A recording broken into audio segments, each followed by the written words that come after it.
Hello everyone, welcome to Magnet Brains. मेरा नाम है वरदान गर्ग और कंटिन्यू करते हैं अपनी स्टडी को ऑफ आर्टिफिशियल इंटेलिजेंस। सो आप सोच रहे होंगे आज की क्लास में अपन क्या पढ़ेंगे। तो आज की क्लास में हम स्टार्ट कर रहे हैं पहले चैप्टर इंट्रोडक्शन टू एआई का next part, that is possibilities, which means कि अगर आप एआई को चूज करते हो तो क्या क्या पॉसिबिलिटीज हैं आपके पास जॉब्स के फॉर्म में। ठीक है, तो सबसे पहला जो हमारा है वो है career opportunities in artificial intelligence. Okay, so let's see क्या क्या है करियर अपॉर्चुनिटीज। तो कुछ ये करियर अपॉर्चुनिटीज आपके पास है और ग्रोथ हो रही है और अपॉर्चुनिटीज आ रही हैं, पर मैंने टॉप 9 लिस्ट कर रखी है यहां पे। पहला है बिग डेटा इंजीनियर, नेक्स्ट है business intelligence developer, okay, third है डेटा साइंटिस्ट, फोर्थ है मशीन लर्निंग इंजीनियर, फिफ्थ है रिसर्च साइंटिस्ट, नेक्स्ट है एआई डेटा एनालिस्ट, सेवेंथ है प्रोडक्ट मैनेजर, एट्थ है एआई इंजीनियर और नाइन्थ है रोबोटिक्स साइंटिस्ट। सो इन सब फील्ड्स के बारे में देखते हैं कि ये सब फील्ड्स क्या है। ऑल्दो मैं आपसे ये एक्सपेक्ट नहीं करता कि आपको पता हो कि इन सबके रोल्स क्या हैं या याद रहें क्या रोल्स हैं, बट हाँ, आपको एटलीस्ट ये वर्ड्स पता होने चाहिए कि क्या क्या रोल्स एग्जिस्ट करते हैं आर्टिफिशियल इंटेलिजेंस की फील्ड में। सपोज आप इस फील्ड को ऑप्ट करते हो, इसमें अपना करियर बनाना चाहते हो, तो आपको पता होना चाहिए कि आपके पास क्या क्या अपॉर्चुनिटीज हैं। ठीक है, तो ये कुछ अपॉर्चुनिटीज आपके पास है। तो देखते हैं एक करके कि एक का क्या रोल है कंपनी में एक। चलिए, तो सबसे पहले आपके पास आ जाता है big data engineer. So the role of a big data engineer is to create an ecosystem, एक ecosystem create करना for the business systems, business system के लिए एक ecosystem create करना to interact efficiently, interact कर सके efficiently. Their primary task is to build and efficiently administer big data of an organization. They also have to carry out the function of obtaining outcomes from big data in a robust manner. ठीक है, तो ये कुछ काम है data engineer का। अब सही बात है, आपको ये रटना नहीं है, है ना, क्या क्या रोल है ये रटना नहीं है, पर जब मैं आपको ये डेफिनेशन बताऊंगा तो एटलीस्ट आपके दिमाग में ये बैठ जाएगा कि रोल क्या है बिग डेटा इंजीनियर। ठीक है, चलो नेक्स्ट देखते हैं फिर नेक्स्ट रोल क्या है। सो नेक्स्ट रोल है बिजनेस इंटेलिजेंस डेवलपर, बहुत important role. So the primary responsibility of a business intelligence developer is to consider the business acumen along with AI.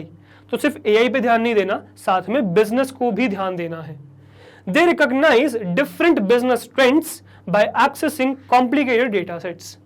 So complicated data sets को access करके business में trends को find out करते हैं। आगे बढ़ रहा है, नीचे जा रहा है, किसको ऑप्ट करना है, किसको रिजेक्ट करना है, मतलब किस फेनोमेनन को ऑप्ट करना है, किसको रिजेक्ट करना है। They help in swelling the profits of a company by preparing, developing and nourishing business intelligence solution. तो इनका काम क्या है, ये business intelligence solution provide करना। तो ये टास्क मतलब ये रोल AI और business developer का मर्ज है। ठीक है, चलिए नेक्स्ट देखते हैं। नेक्स्ट है आपका डेटा साइंटिस्ट। सो क्या है डेटा साइंटिस्ट का नाम? अब ये बहुत फेमस वर्ड है, बहुत कॉमन वर्ड है ना, तो ये तो आपको याद रहना चाहिए कि डेटा साइंटिस्ट एक जॉब अपॉर्चुनिटी हमारे पास क्या है। Data scientists assist in gathering relevant data from multiple sources for the purpose of accessing it to gain constructive inferences. तो अलग अलग फॉर्म से डेटा, अलग अलग प्लेटफॉर्म से डेटा एक्वायर करना फॉर कंस्ट्रक्टिव इन्फेरेंसेस, उससे कुछ एक प्रोडक्टिव आउटपुट निकालने के लिए। So the inferences gained are influential in tackling various issues concerned with the business. अब जो वहां से आउटपुट आया वो कैपेबल है किसी भी बिजनेस के सोल्यूशन को एक्सेस करने के। कोई भी प्रॉब्लम है बिजनेस में, उसका सोल्यूशन निकालने में ये जो हमने निकाला है आउटपुट, वो इस चीज की क्षमता रखता है इसको सॉल्व करने की। Depending upon different data patterns, past and present information, data scientists make various predictions. So company के लिए काफी predictions करते हैं data scientist. On the basis of what? Data patterns, past and previous information जो मिली है, है ना, ये काम करते हैं डेटा साइंटिस्ट। ठीक है, तो आई एक्सपेक्ट कि आपको ये नाम तो दिमाग में बैठ गया होगा, डेटा साइंटिस्ट, राइट। चलो नेक्स्ट, मशीन लर्निंग इंजीनियर। क्या है मशीन लर्निंग इंजीनियर का काम? So machine learning engineers are involved in building and maintaining self running software that facilitates machine learning initiatives. So सब हो गया काम। अब वो जो सॉफ्टवेयर है जो ये सब काम करेगा उसको कौन चलाएगा? तो उसको चलाएगा आपका मशीन लर्निंग इंजीनियर, और उसके मेंटेनेंस का काम भी यही करेगा। ठीक है, they are in continuous demand by the companies and their positions rarely remains vacant. तो बहुत डिमांड है मशीन लर्निंग इंजीनियर की, तो ये आप चूज कर सकते हैं आपके करियर का एक पाथ। ठीक है, they work with huge chunks of data and processes extraordinary data management trades. ठीक है, तो बहुत सारे डेटा पे काम करते हैं ये, और डेटा मैनेजमेंट ट्रेड्स में ये एक्स्ट्राऑर्डिनरी परफॉर्म करते हैं। ठीक है, कौन? Machine learning engineer. चलिए नेक्स्ट देखते हैं, फिफ्थ, रिसर्च साइंटिस्ट। जैसे वर्ड बता रहे, रिसर्च का काम है इनका। तो research scientists undertake efforts in performing extensive research dealing with applications of artificial intelligence. So अलग अलग फील्ड में किस किस आर्टिफिशियल इंटेलिजेंस के एप्लीकेशंस का यूज है और हम क्या यूज कर सकते हैं, ये ढूंढना काम है रिसर्च साइंटिस्ट का एक कंपनी के लिए। ठीक है, and machine intelligence, definitely applications of machine learning and machine intelligence. A research scientist is the one who has gained expertise in the field of applied mathematics, statistics, deep learning and machine learning. अब पहले दो नाम तो आपको पता है, applied mathematics और statistics. Deep learning और मशीन लर्निंग लास्ट वीडियो में मैंने आपको समझाया था, राइट। तो इसमें कमांड होनी चाहिए रिसर्च साइंटिस्ट की। ठीक है, चलो नेक्स्ट है, sixth is AI data analyst. अब डेटा एनालिस्ट का भी बहुत इंपॉर्टेंट रोल है ना, बहुत ट्रेंडिंग जॉब है ये। So the major function of an AI data analyst is to perform data mining. Data mine करने का काम है, डेटा क्लीनिंग, डेटा क्लीन करने का काम है, एंड डेटा इंटरप्रिटेशन, और डेटा को इंटरप्रेट करने का मतलब उससे कुछ सेंस डिराइव करने का काम है। Bye cleaning data, requisite data is collected to carry out data interpretation. Any sort of useless data is discarded by them so that it does not hamper the data interpretation process. अब इसका बहुत simple सा meaning ये है कि जो भी आपको डेटा मिला है वो यूजलेस डेटा भी हो सकता है। ठीक है, उसमें कुछ यूजलेस मतलब नॉनसेंस चीजें भी हो सकती हैं। सपोज मैं आपको एग्जांपल देता हूँ। सपोज एक डेटा है ना, जिसमें एजेस है लोगों की। अब एज किसी की है 500, डेटा डाला हुआ है किसी की एज 500, यूजलेस डेटा हुआ नहीं हुआ। तो ये सब एनालाइज करने का काम किसका होता है? डेटा एनालिस्ट का होता है। इनको रिमूव करने का काम भी डेटा एनालिस्ट का होता है, सच दैट जो हम इंटरप्रिटेशन कर रहे हैं वो सही हो सके। ठीक है, तो ये सब काम किसका है? आपका डेटा एनालिस्ट का है। ठीक है, नेक्स्ट अगर हम चले सेवेंथ पे, तो आ जाता है आपका product manager. So in the field of AI, the duty of a project manager is to resolve challenging problems by strategically collecting data. You should possess the skills of identifying relevant problems that obstructs the business proceedings. The next step is to get hold of related data sets to facilitate data interpretation. अब अगर आप इसको समझना चाहें तो पूरे किसी भी प्रोडक्ट को मैनेज करने का काम है प्रोडक्ट मैनेजर का। From collecting data to data interpretation, पूरा मैनेज करने का काम किसका है? प्रोडक्ट मैनेजर का है। अब ऑल्दो आपको काफी रोल्स मिक्स्ड दिख रहे होंगे कि ये काम तो वो भी था, ये काम तो इसमें भी था। तो होता है ऐसा कि एक ही रोल में मल्टीपल वर्क्स होते हैं, पर उसी रोल उसी काम में कितना डीप आपको जाना है वो डिपेंड कर जाता है फील्ड के हिसाब से। फील्ड नहीं, मैं इसको पोस्ट कहूंगा, पोस्ट के हिसाब से। ठीक है, चलिए नेक्स्ट चलते हैं। तो एट्थ है आपका AI engineer. So AI engineer are problem solvers who develop, test and apply different models of artificial intelligence. So they effectively handle AI infrastructure, they make use of machine learning algorithms and understanding of neural networks to develop useful AI models. So basically AI engineers का काम क्या है? किसी भी problem को solve करना, जो क्या करते हैं? डेवलप करते हैं, टेस्ट करते हैं और अप्लाई करते हैं डिफरेंट आर्टिफिशियल इंटेलिजेंस के मॉडल्स। इसके साथ साथ इनको मशीन लर्निंग एल्गोरिथम्स की भी अच्छी नॉलेज होनी चाहिए और न्यूरल नेटवर्क्स की भी बहुत अच्छी नॉलेज होनी चाहिए। और इन्हीं स्किल्स में हम आपको ट्रेन करने की कोशिश कर रहे हैं, समझाने की कोशिश कर रहे हैं स्टार्टिंग से ही, ताकि आप इन फील्ड्स के लिए स्टार्टिंग से ही रेडी रह सकें। ठीक है, तो ये था आपका कुछ 8th AI इंजीनियर। नेक्स्ट क्या है आपका? रोबोटिक्स साइंटिस्ट, है ना। सो रोबोट बनाने के लिए साइंटिस्ट जो है वो है robotics scientist. So a reduction in jobs will indeed take place due to the emergence of robotics in the field of artificial intelligence। बहुत इंपॉर्टेंट पॉइंट और इस पे हमें काफी बात करने की जरूरत है। जो लेबर वर्क्स हैं, है ना, जो ऐसे काम है जिसमें स्किल्स की जरूरत नहीं है, रेपिटेटिव वर्क्स टाइप है ना, उनको बहुत आसानी से रोबोट्स रिप्लेस कर सकते हैं। तो ये बहुत अच्छा डिबेट का पॉइंट है कि क्या AI का इंट्रोडक्शन अनएम्प्लॉयमेंट लाएगा दुनिया में। बहुत बड़ा पॉइंट है ये, बहुत बड़ा बातचीत है। तो हम AI एथिक्स में इसके बारे में और डिटेल में बात करेंगे, क्या है ये चीज, है ना। ये कहा जाता है कि एक्चुअली में रोबोट्स वर्क कम करेंगे, मतलब जॉब अपॉर्चुनिटीज को रिड्यूस करेंगे, बट साथ में conversely jobs will also arise as robotics scientists are incensed demand by major industries for programming their machines। Machines को प्रोग्राम करने के लिए बहुत इंडस्ट्रीज में बहुत डिमांड है रोबोटिक्स साइंटिस्ट्स की।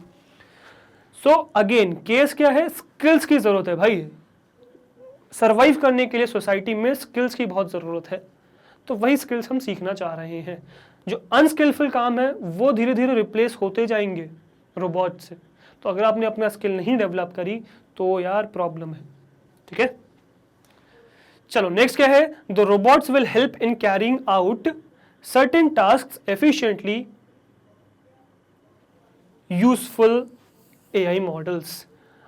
I think so this should be using AI models। So this is not useful, efficiently using AI models। थोड़ा सा मिसप्रिंट है स्लाइड में, ठीक है, using AI models। काफी टास्क एफिशिएंटली परफॉर्म कर पाएंगे AI मॉडल्स को यूज करके। तो ये रोबोट्स बिल्ड करना ही काम है रोबोटिक्स साइंटिस्ट का। ठीक है, चलिए, तो ये थे आपके कुछ 9 job opportunities in different areas. ठीक है, अब देखते हैं अपन टॉप 10 कंपनीज के बारे में which are making use of AI। यार अब आपको जॉब्स पता चल गई, जॉब्स क्या क्या है, पर यार ये आपको पता होना बहुत जरूरी है ना कि कौन सी कंपनीज हैं जो इन जॉब्स के लिए हायर करती हैं लोगों को, है ना। कौन सी कंपनीज हैं जो हमने फील्ड से भी पढ़ी, जॉब्स पढ़ी, वो वैकेंसी निकालती हैं। किस कंपनी के बारे में आपको पता होना चाहिए, किस कंपनी के बारे में पता होना चाहिए कि वो किस चीज में काम कर रही हैं। तो वो यहां मैंने कुछ कंपनीज लिस्ट कर रखी हैं, टॉप 10 कंपनीज। ठीक है, तो पहले 4 नाम तो यार बहुत फेमस है, आप सबको पता है। ठीक है, Amazon, Apple, Google, Facebook, product based companies में से आते हैं ये और बहुत फेमस है, राइट। तो इन कंपनीज के बारे में तो सबको पता ही है। एंड दीज कंपनीज बहुत ज़्यादा इन्वेस्ट कर रही हैं आपकी AI पे, बहुत इन्वेस्ट कर रही हैं। तो अगेन इनको ज़रूरत भी है स्किल्ड लोगों की, AI में जो स्किल्ड हो। ठीक है, तो हो सकता है कि आप इनमें से किसी कंपनी में प्लान कर लें जाने का, राइट, और चले भी जाएं, राइट। चलो इसके बाद नीचे कुछ नाम आ जाते हैं जो आपको शायद ना पता हो, कुछ लोगों को हो सकता है पता भी हो, राइट। जैसे कि DJI, 6th is Anki, 7th is Clarify, right, 8th is DeepMind, 9th is Casetext, 10th is Datavisor। तो ये भी कुछ कंपनीज हैं जो हायर कर रही हैं AI के लिए लोगों को हायर कर रही हैं डिफरेंट रोल्स के लिए जो हमने अभी भी देखे। ठीक है, तो ये कुछ कंपनीज हैं जो इन्वेस्टमेंट कर रही हैं और शायद आप इसके अंदर जा सकते हैं। ठीक है, तो इनके बारे में ढूंढिए कि किस चीज पे, किस प्रोजेक्ट पे काम कर रही हैं, उस प्रोजेक्ट के लिए आपको क्या क्या जरूरत है, ढूंढिए, है ना। चलो आफ्टर दिस नेक्स्ट चलते हैं स्लाइड पे, नेक्स्ट देखते हैं कि कौन कौन सी फील्ड्स हैं जिसमें एआई का रोल है। तो यार ये जो मैंने लिखा हुआ ये जो स्लाइड है ये बेसिकली कंप्राइज करती है आपके पेपर के लिए क्वेश्चंस। तो जैसे एक बहुत इंपॉर्टेंट क्वेश्चन आपका, मतलब बहुत इंपॉर्टेंट क्या कहूँगा मैं, कहूँगा बहुत कॉमन क्वेश्चन कि इन विच फील्ड्स एआई इज यूजफुल, कौन कौन सी फील्ड्स हैं। तो यार आपको नाम तो पता ही नहीं चाहिए फील्ड्स के, साथ में ये भी बताना चाहिए लिखोगे क्या उसके अंदर, राइट। जैसे कि सबसे पहला क्या है फील्ड, हेल्थ केयर है ना। हेल्थ केयर एक ऐसी फील्ड है जिसमें एआई का बहुत यूज है। So proper diagnosis and treatment are facilitated by introducing AI in health care. तो एआई की मदद से प्रॉपर डायग्नोसिस हो सकता है, ट्रीटमेंट हो सकता है लोगों का, राइट। हमने बहुत ऑटोमेट कर दी चीजों को इन हेल्थ केयर, ठीक है। बहुत रिसर्च करके, बहुत एनालिसिस करके ड्रग्स का भी कॉस्ट रिड्यूस कर दी गई है कि कौन सी ड्रग्स बहुत ज़्यादा यूज होती हैं उस पर ज़्यादा इन्वेस्टमेंट रहे, कौन सी कम यूज होती हैं कम इन्वेस्टमेंट रहे। सो हेल्थ केयर में एआई का बहुत यूज है ना, प्राइमरी यूज है हेल्थ केयर में एआई का। नेक्स्ट है education. So suitable learning environment is furnished to the students by utilising AI. So एक लर्निंग प्लेटफॉर्म बनाया जाता है यूजिंग एआई जिसमें आपकी बहुत अच्छी ग्रोथ हो सकती है। देखिए दुनिया में, या फिर मैं कहूँगा आज के सिनेरियो में ये पॉसिबल नहीं है कि हर बच्चे के लिए एक टीचर हम बैठा सके जो उसको एनालाइज करके उसकी कमियां बता सके, या फिर उनमें भी थोड़ी सी कमी होती है जो नहीं बता पाते बच्चों की कमी, टीचर्स में कह रहा हूं मैं, ठीक है।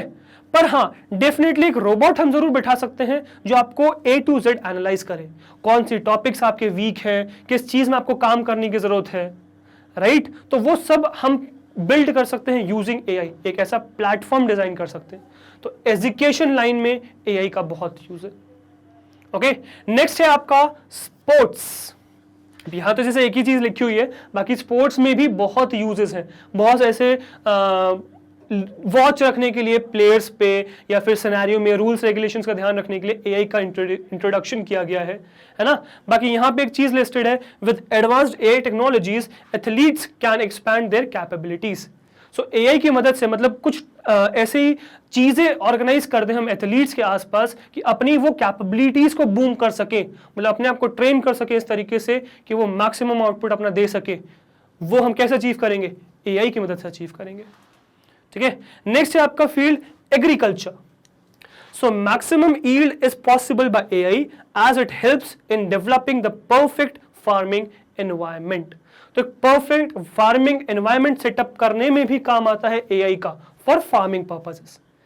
ऐसा कौन सा एनवायरनमेंट है जिसमें हम कोई पर्टिकुलर फसल को बोएं तो मैक्सिमम यील्ड मिले, वो कौन बता सकता है आपको, एआई बता सकता है। या फिर सपोज हमें अभी सीजन की रेस्ट्रिक्शन है, पानी की रेस्ट्रिक्शन है, बहुत चीजों की रेस्ट्रिक्शन है, तो वो रेस्ट्रिक्शंस को हम दूर कर सकते हैं यूजिंग एआई, ठीक है। और जब मर्जी जो भी क्रॉप हम उगा सकते हैं, ठीक है। तो किसकी पावर ये सब पावर है एआई की। Next is construction. अब भाई कंस्ट्रक्शन में भी एआई का बहुत यूज है। Buildings can be constructed more safely and efficiently by the incorporation of AI. So यार बिल्डिंग्स बनाते समय ह्यूमन लॉस बहुत ज्यादा होता है, बहुत बार इफेक्टिव बिल्डिंग्स नहीं बनती, गिर जाती हैं बहुत आसानी से, है ना। वेदर को नहीं झेल पाती, सीजन चेंजेस को नहीं झेल पाती, बहुत प्रॉब्लम्स होती हैं, डिजाइन्स अच्छे नहीं होते। इन सब चीजों को कैसे हम परफेक्ट कर सकते हैं, यूजिंग एआई। तो एआई की मदद से हम ऐसी बिल्डिंग्स बना सकते हैं जो सेफ है, एफिशिएंट है हर सिनेरियो में, है ना। हर वेदर में, हर सीजन में वो बिल्कुल अडिग रहेंगी। इस तरीके की बिल्डिंग हम बना सकते हैं, ठीक है, यूजिंग एआई। नेक्स्ट बैंकिंग में भी एआई का बहुत यूज है। जैसे कि क्या क्या यूज है देखो, chatbot assistance, fraud detection, enhanced payment methods, ये सब कुछ ऐसे पॉजिटिव आउटकम्स हैं एआई के इन बैंकिंग सिस्टम। तो बैंकिंग में ये कुछ है जो बहुत अच्छे आउटपुट देते हैं एआई की मदद से। Next is marketing. यार बहुत इंपॉर्टेंट चीज marketing. The sales target can be effectively achieved by making use of predictive intelligence, है ना। प्रेडिक्ट करना कि कौन सी हम किस लोगों को मार्केट करें तो वो डेफिनेटली एक प्रोडक्ट खरीद लेंगे। सपोज मैं एक एग्जांपल देता हूं आपको। सपोज एक कंपनी है जो बाइसिकल सेल करती है ना। अब जो कंपनी बाइसिकल सेल करती है वो हर एज ग्रुप में बाइसिकल को सेल करती होगी डेफिनेटली, है ना, हर एज ग्रुप में लोग बाइसाइकिल खरीदते हैं, आजकल हेल्थ कॉन्शियस बहुत हो गए हैं, राइट, अच्छी बात है ना। बट हमें यह नहीं पता कि हमें किस एज ग्रुप की बाइसाइकिल या किस जेंडर की बाइसाइकिल सबसे ज्यादा बनानी चाहिए जिससे कि सबसे ज्यादा सेल हो, है ना। अब हम अननेसेसरी हर टाइप के बाइसाइकिल इक्वल अमाउंट में बनाए जा रहे हैं, है ना। अब जो बाइसाइकिल्स बची हुई हैं, सही, जो कम बिक रही हैं वो बची हुई हैं, और जो बुक बिक रही हैं उनकी कमी पड़ जा रही है, शॉर्टेज आ जा रही है। अब इस चीज को कैसे परफेक्टाइज करें, कैसे सिनेरियो को सेटअप करें? तो यार हम पहले से ही प्रेडिक्ट कर सकते हैं कि आने वाले फ्यूचर में किस सेक्शन में, फील्ड भी नहीं कहूंगा, किस सेक्शन जो है लोगों का मेरा पर्टिकुलर प्रोडक्ट को खरीदेगा। सपोज बाइसाइकिल की हम बात कर रहे हैं, तो बाइसाइकिल कौन सा सेक्शन खरीदेगा सबसे ज्यादा, ये हम पहले से ही प्रेडिक्ट कर सकते हैं यूजिंग व्हाट, यूजिंग एआई। अब बताओ, अगर हम ये प्रेडिक्ट कर सकते हैं तो हम उन्हीं को मार्केट करेंगे ताकि वो तुरंत खरीद ले चीजों को, राइट, क्योंकि हमें पता चल गया कि उनका जरूरत है उस चीज की, ठीक है। तो यही क्या है, मार्केटिंग में एप्लीकेशन है एआई का, ठीक है। नेक्स्ट अगर हम बात करें तो ई कॉमर्स की, ठीक है। So effective warehouse operations, good product recommendations and fraud prevention are some of the fruits of AI. तो यार देखो, रिकमेंडेशन सबसे बड़ी इंपॉर्टेंट चीज। यार आप कोई भी प्लेटफॉर्म पे जाते हो, आपको वो आपके मनपसंद या फिर आपके लाइक्स डिसलाइक्स जान लेता है, आपको वही चीज दिखाता है जो आपको पसंद आ सकती है, वो चीज दिखाते नहीं जो आपको पसंद नहीं आएंगी। तो वो कैसे अचीव कर पा रहा है ई कॉमर्स वेबसाइट्स? अगेन किसका एप्लीकेशन है? एआई का एप्लीकेशन है इन फील्ड्स में, ठीक है। तो ये कुछ फील्ड्स हैं जिसमें एआई का यूज है। अब ये जो मैंने लिखा है ये सब आप अपने पेपर में भी लिख सकते हैं।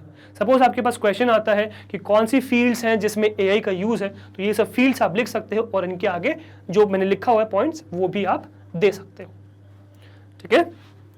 चलिए, नेक्स्ट इज स्किल्स रिक्वायर्ड। अब देखो यार, हमने फील्ड्स देख ली, जॉब अपॉर्चुनिटीज देखी क्या क्या है ना। अब हम देखेंगे स्किल्स रिक्वायर्ड कि कौन कौन सी स्किल्स की जरूरत है इन जॉब्स में घुसने के लिए। किसी जॉब में आपको सिलेक्ट होना है तो कुछ स्किल्स आनी चाहिए ना, तो वो क्या क्या स्किल्स है, ठीक है। सो सबसे पहला पॉइंट नोट करिएगा, there are a varied number of skills. तो एक्चुअली में बहुत सारी टाइप के स्किल्स हैं जो आपको चाहिए, है ना, that you need to master, आपको मास्टर करने की जरूरत है। और ये सारी skills all of which requires a great deal of training, इनमें ट्रेनिंग की भी बहुत जरूरत है। अब बताओ, ट्रेनिंग किसी स्किल में बहुत ज्यादा ट्रेनिंग की जरूरत है, तो बेटर है ना हम उस स्किल को अपने इनिशियल स्टेजेस में ही लर्न करना सीख लें। तो इसीलिए सीबीएसई ने क्लास 8 से एआई को इंट्रोड्यूस किया आपके करिकुलम में, ताकि आप स्टार्टिंग से इन स्किल्स को सीखें, ताकि आप आगे जाके इनको अप्लाई कर सके और इसमें एक्सेल कर सके, राइट। तो यही दो पॉइंट्स को ध्यान रखते हुए आपकी क्लास में एआई इंट्रोड्यूस किया गया है, ठीक है। However the most common factors in all the fields is that they all require a great deal of experience in maths में चाहिए and science related topics। So इन सब फील्ड्स में ये देखा गया है कि इन फील्ड्स में वो बच्चे एक्सेल कर पाते हैं, या फिर ये फील्ड्स उन बच्चों को बेटर समझ में आती है, उसमें सर्वाइव कर पाते हैं जिनको मैथ्स या साइंस रिलेटेड टॉपिक्स का एक्सपीरियंस है। तो यार मैथ्स या साइंस रिलेटेड टॉपिक से कहना क्या चाह रहे हैं? ये बहुत सिंपल सी बात कहना चाह रहे हैं कि अगर आप एक प्रॉब्लम सॉल्वर हो, लॉजिक थिंकर हो, है ना, अगर आप सोच सकते हो चीजों को, तो ये फील्ड आप ही के लिए है, ठीक है। तो अगर आपको मैथ्स इंटरेस्ट देता है, मैथ्स में इंटरेस्ट है आपको, साइंस रिलेटेड टॉपिक्स में इंटरेस्ट है, साथ में टेक्नोलॉजी में भी इंटरेस्ट है, तो डेफिनेटली एआई आप ही के लिए है, ठीक है, क्योंकि इन सब में लॉजिक चाहिए, लॉजिक इज इंपॉर्टेंट, ठीक है। पर चलो ये सब तो एक हो गई थियोरेटिकल पार्ट, कौन सी स्किल्स हमें चाहिए वो देखिए। So here are the top artificial intelligence skills that you need to have. तो इन फील्ड्स में जाने के लिए कौन कौन सी स्किल्स है जो आपको जरूरत है? सबसे पहले पॉइंट पे आता है प्रोग्रामिंग लैंग्वेजेस। प्रोग्रामिंग लैंग्वेजेस आनी चाहिए, जिसमें से कुछ यहाँ लिस्टेड है, जैसे कि पाइथन, आर, जावा, ये कुछ मोस्ट नेसेसरी प्रोग्रामिंग लैंग्वेजेस है जो आपको आनी चाहिए, जिसमें से पाइथन सबसे इजी है सीखनी, ब्रॉड एप्लीकेशन है इसका, तो यार यही सीखनी चाहिए ना हमें। तो इसीलिए आपके करिकुलम में भी पाइथन को इंक्लूड किया गया है, यही स्किल आपको सिखाने की कोशिश करी जा रही है स्टार्टिंग से ही, ठीक है। तो पाइथन जैसे आपने 9th में कुछ बेसिक पढ़ा था, अभी हम 10th में, अभी आपका एक चैप्टर है एडवांस्ड पाइथन के नाम से, जिसमें हम बेसिक्स तो रिवाइज करेंगे ही करेंगे, साथ में कुछ एडवांस टॉपिक्स भी देखेंगे, ठीक है, अबाउट पाइथन। ठीक है, चलो नेक्स्ट आ जाते हैं प्रोग्रामिंग लैंग्वेज के बाद linear algebra, linear algebra and statistics. आपको बहुत अच्छे से पता है लीनियर अलजेब्रा और स्टैटिस्टिक्स क्या होता है, आपके मैथ्स की बुक में डेफिनेटली होगा, राइट, एक चैप्टर होगा ये। ये अगेन रिलेट कर रहा है एक्सपीरियंस इन मैथ्स से। इन चीजों की अच्छी पकड़ होनी चाहिए, बिकॉज ये आपको मतलब ये टॉपिक सीधे सीधे यूज होंगे आपके एआई एल्गोरिथम्स में। तो एल्गोरिथम्स बनाते समय इन चीजों की अगर आपको अच्छी पकड़ है, नॉलेज है, तो ये आपको बहुत हेल्प करेंगे। ठीक है, चलो ये तो हो गई अलग चीज। अब आते हैं दो नेक्स्ट लास्ट टॉप पॉइंट्स पे। सबसे पहला है सिग्नल प्रोसेसिंग टेक्निक्स। हम जानेंगे कि क्या होती है सिग्नल प्रोसेसिंग टेक्निक्स कुछ आने वाली वीडियोस में।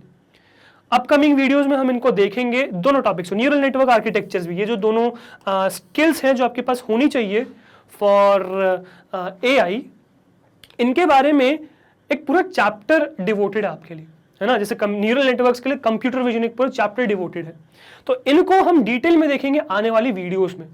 ठीक है, तो ये नाम देख के आपको घबराना नहीं है क्या होता है, अभी मैं समझाने बैठूंगा बहुत बड़ी वीडियो हो जाएगी, तो बेटर है हम इसको पार्ट बाय पार्ट ब्रेक करें। तो अभी तो बस ये नाम जान लीजिए कि आपको पता होनी चाहिए, आनी चाहिए स्किल्स, ये होती क्या है, इसमें और क्या चीजें होती हैं, वो हम सीखेंगे आने वाली वीडियो में। ठीक है, ये थी आपकी कुछ स्किल्स, और इस वीडियो में हमने काफी चीजें सीखी। आपके स्कूल में जो क्वेश्चंस आ सकते हैं उसको कैसे आंसर करना है वो भी हमने सीखा इसमें। ठीक है, अगर आपको हमारे एफर्ट्स पसंद आ रहे हैं, ये वीडियो पसंद आ रही है, आर्टिफिशियल इंटेलिजेंस का कोर्स पसंद आ रहा है, तो इसी तरीके से मैग्नेट ब्रेन्स के साथ जुड़े रहिए, बिकॉज हम लाते हैं आपके लिए free courses from kindergarten to class 12th।